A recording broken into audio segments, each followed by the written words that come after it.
के अवधि हटावता जनता के आवाज बतावता कि जौन सूरज भाई आवता जनता के आवाज बतावता कि जौन सूरज भाई आवता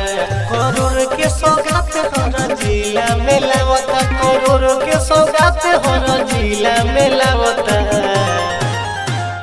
जनता के आवाज बतावता कि जौन सूरज अभी आवता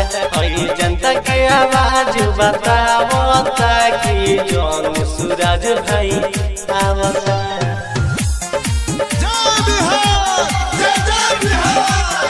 mix by PH recording studio Bakhariya चौक।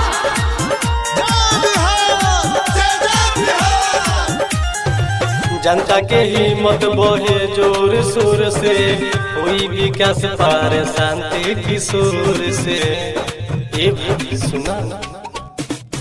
गर्मी होके चाहे के बारे साथ हो हरदम रहेल जनता के साथ हो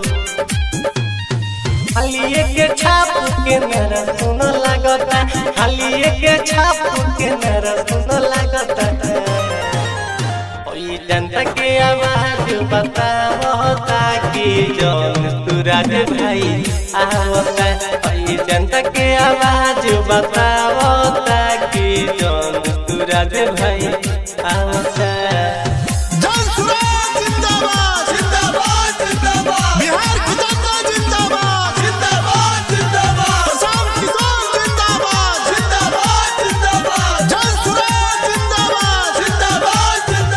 यहाँ पर मिली तोरा रोजगार हो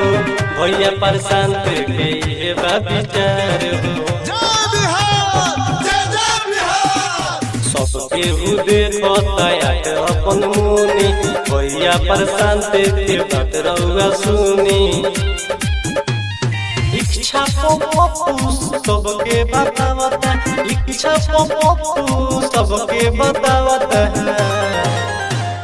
जनता के आवाज बतावता कि जौन सूरज भाई आवता